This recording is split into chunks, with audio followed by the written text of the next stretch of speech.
ഒരേ ഫ്രെയിമിലും ഒരേ സ്ട്രക്ചറുള്ള 6 പോത്തുകൾ നമ്മുടെ ഷെഡിൽ നിന്ന് വെളിയിലിറക്കി കെട്ടിക്കുകയാണ് നമ്മുടെ ഫാമിൽ നിന്ന് ഇന്ന് മലപ്പുറം കൊണ്ടോട്ടിയിലോട്ട് പോകുന്നത് കേട്ടോ. നമ്മുടെ കസ്റ്റമർ വന്നുകൊണ്ടിരിക്കുകയാണ്. അപ്പോൾ അവർ വീഡിയോ കോൾ ചെയ്തു എടുത്തു നമ്മൾ വെളിയിലോട്ട് നിർത്തി. അപ്പോൾ ഇന്ന് വൈകുന്നേരമായിട്ട് കയറ്റി വിടും. കാരണം ഇപ്പോൾ വെയിലൊക്കെ അല്ലേ, അപ്പോൾ ഉച്ചയ്ക്കൊന്നും കയറ്റി വിടത്തില്ല.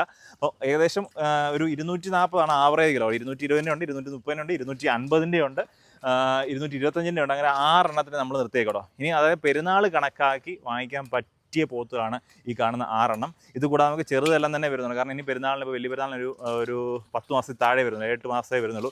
ആ ഒരു സമയത്തേക്ക് നിങ്ങൾക്ക് വളർത്തി കൊടുക്കാൻ പറ്റിയ ഒരു മോഹവിലയ്ക്ക് പള്ളിക്കാർക്ക് കൊടുക്കാൻ പറ്റിയ ടൈപ്പ് പോത്തുകളാണ് ഈ കാണുന്നതെല്ലാം തന്നെ. അപ്പോൾ ഇത് കൂടാതെ ചെറുത് നമ്മുടെ ഷെഡിനകത്തുണ്ട് കേട്ടോ. ഒരു 150, 160, 130, 140 ഒക്കെ ഉണ്ട്. അപ്പോൾ ഇനിയും നിങ്ങൾ പോത്ത് വളർത്തൽ ലാഭകരമായിട്ട് ചെയ്യണമെന്നുണ്ടെങ്കിൽ ഇതേപോലുള്ള പോത്തുകളെ വാങ്ങിക്കാനാണ് നമ്മൾ ഫാമുകാർ എപ്പോഴും കർഷകരോട് പറയുന്നത്. എന്നാൽ മാത്രമേ നിങ്ങൾ കൊണ്ടുപോയിട്ട് പെട്ടെന്ന് നമുക്ക് വളർത്തി കൊടുത്ത് എന്തെങ്കിലും പൈസ ഉണ്ടാക്കാൻ പറ്റുള്ളൂ. കാരണം ചെറുതിനെയൊക്കെ വാങ്ങിച്ചുകൊണ്ട് പോയി കഴിഞ്ഞാൽ എങ്ങനെയായാലും ഒരു 1.5 വർഷമൊക്കെ നിങ്ങൾക്ക് അതിനെ പരിപാലിക്കേണ്ടി വരും. ഇതിനെ കണ്ടോ, ഇത് അത്യാവശ്യം നല്ല ഫ്രെയിമും കാര്യങ്ങളും എല്ലാം ആയ പോത്താണ്. കൊണ്ടുപോവുക. അതും നമ്മുടെ നാട്ടിൽ തന്നെ ഫുഡ്, ഇവിടെ കച്ചിയും പുല്ലും നമ്മൾ ഇട്ട് കൊടുത്തിട്ട് നമ്മുടെ നാട്ടിൽ തന്നെ ഫുഡും കാര്യങ്ങളെല്ലാം തന്നെ കഴിക്കുന്നുണ്ട്. നിങ്ങൾ കൊണ്ടുപോയിട്ട് നിങ്ങളുടെ പാടത്തോ പറമ്പിലോ കൊണ്ട് കെട്ടുക. അതുപോലെ തന്നെ വെള്ളവും കാര്യങ്ങളും കൊടുക്കുക. പിന്നെ ഒരു നേരമെങ്കിലും നിങ്ങൾ അത്യാവശ്യം നമ്മുടെ കൈത്തീറ്റ നല്ല രീതിയിൽ കൊടുക്കുക.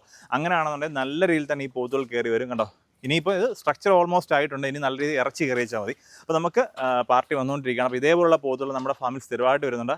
ഈ ആഴ്ച ഇന്ന് തിങ്കളാഴ്ച നമുക്ക് ആദ്യത്തെ ലോഡ് എത്തിയിട്ടുണ്ട്. അത് കഴിഞ്ഞ ആഴ്ച 2 ലോഡ് ഉണ്ടായിരുന്നു. അപ്പോൾ നമുക്ക് ഇനി ശനിയാഴ്ച അടുത്ത ലോഡ് വരുന്നുണ്ട്. അപ്പോൾ സ്ഥിരമായിട്ട്, അതായത് എപ്പോൾ വന്നു കഴിഞ്ഞാൽ വർഷത്തിൽ 365 ദിവസവും നമ്മുടെ ഷെഡിൽ പോത്തുകൾ ചെറുതും വലുതും കാണും. അപ്പോൾ നമ്മുടെ പാലക്കാട് ജില്ലയിൽ ഏറ്റവും കൂടുതൽ മുറ പോത്തുകൾ വരുന്നത് നമ്മുടെ മണ്ണാർക്കാട് മുറ ഫാമിലാണ് ഞാനിപ്പോൾ ഉള്ളത്. അപ്പോൾ കൂടുതൽ വരുന്നവർക്ക് നമ്മുടെ ഫാമിൻ്റെ ഓണറിൻ്റെ നമ്പർ വീഡിയോക്കകത്തുണ്ട്, ഒന്ന് കോൺടാക്ട് ചെയ്തോളൂ.